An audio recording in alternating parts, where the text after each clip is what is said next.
પ્રકરણ 3 ચોમાસામાં સૃષ્ટિ સૌંદર્ય. વિદ્યાર્થી મિત્રો, ચોમાસામાં સૃષ્ટિ સૌંદર્ય પાઠના લેખક ગીજુભાઈ બધેકા છે. તેમનો જન્મ 15 નવેમ્બર 1885 સૌરાષ્ટ્રના અમરેલી જિલ્લાના ચિત્તડ ગામમાં થયો હતો. તેઓ મુછલીમા તરીકે જાણીતા હતા. આ પ્રકૃતિ નિબંધ ચોમાસાની ઋતુની સુંદરતાનું વર્ણન કરે છે. મોર, બપૈયા, ચાતક જેવા પક્ષીઓ મેહુલાના સ્વાગતના ગીતો ટહુકા કરીને ગાય છે. માછલીઓ હિલોળા લે છે. દેડકાઓ ડ્રાઉં ડ્રાઉં ડ્રાઉંના અવાજથી વાતાવરણને ભરી દે છે. નિબંધના અંતે ચોમાસું આવ્યું એમ કહીને લેખક સૌને નિશાળના દરવાજા ખુલ્લા છોડીને પ્રકૃતિની ગોદમાં રમવાનું આમંત્રણ આપે છે. તો ચાલો આજે પ્રકૃતિ નિબંધનો આનંદ માણીએ.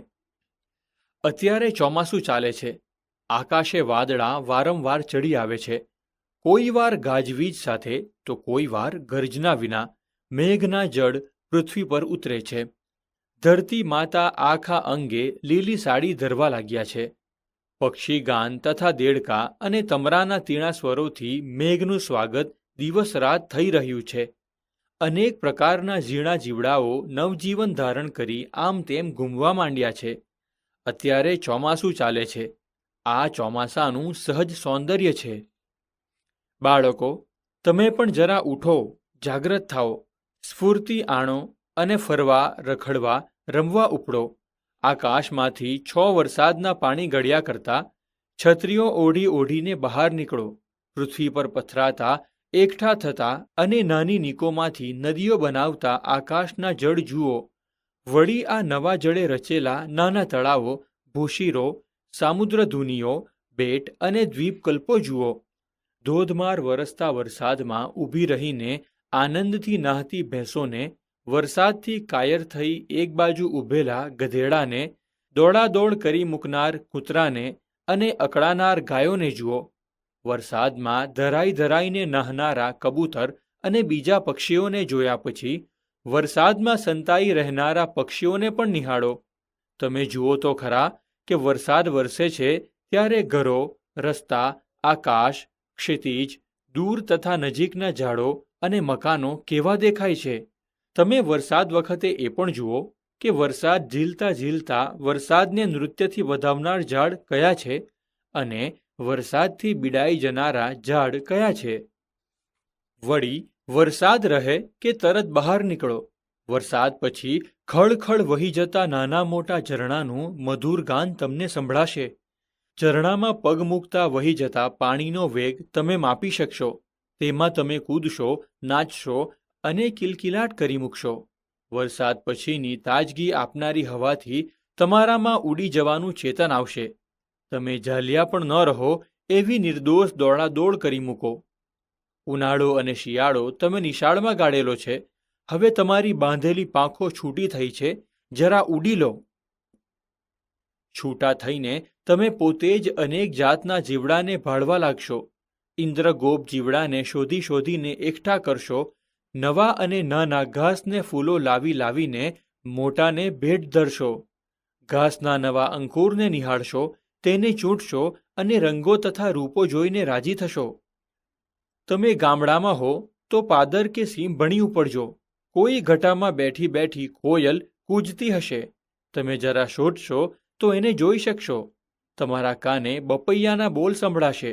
ગામડાના ખેડૂતને પૂછ્યો કે બપૈયા ક્યાં બોલે છે તો તે બતાવશે.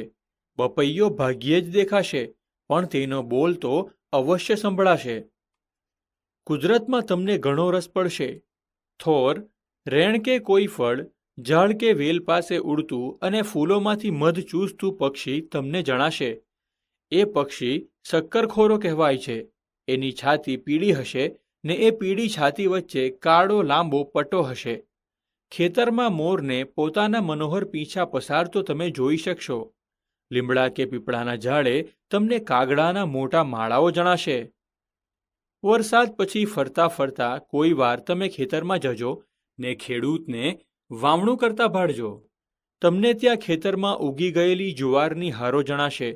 ગીત ગાતા ગાડાવાળા મળશે ને ઝાડની ઓથે ઊભા રહીને બે પાવાને એક સાથે લહેરથી વગાડતા ને સીમ ગુંજવતા લહેરી જુવાનિયાઓ દેખાશે.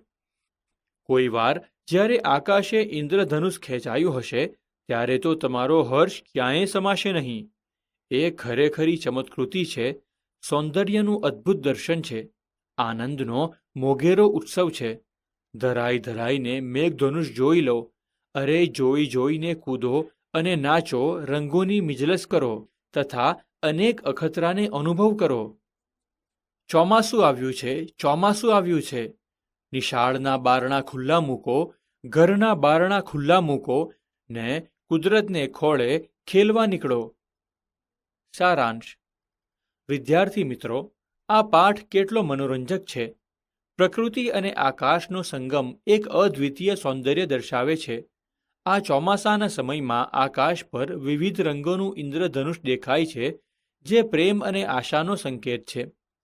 મેઘો પૃથ્વી પર વરસતા પાણી લાવે છે, જે પૃથ્વીને નવા જીવનની આશા આપે છે. ધરતી પર હર્ષની હરિયાળી પ્રદર્શિત થાય છે. પક્ષીઓ, દેડકા અને તમરાના તીણા સ્વરો મેઘના સ્વાગત કરવા માટે ઉડતા હોય છે. પ્રાકૃતિક જીવનની મધ્યમાં નવી ઊંચાઈની શોભા છે, જે પૃથ્વીને સંતોષ અને આનંદ આપે છે. વરસાદ પછી પણ વ્યક્તિ પ્રકૃતિ અને આસપાસના જીવનનો આનંદ માણી શકે છે અને ઝરણા અને પ્રકૃતિની શાંતિનો અનુભવ કરાવે છે. ચોમાસું એવો સમય છે જ્યાં પ્રકૃતિ અને માનવનો સંગમ એક અદ્વિતીય સૌંદર્ય દર્શાવે છે. આ મોસમની આવૃત્તિ જીવનને નવા ઉજાસ અને પ્રેમની દિશામાં મોકલે છે.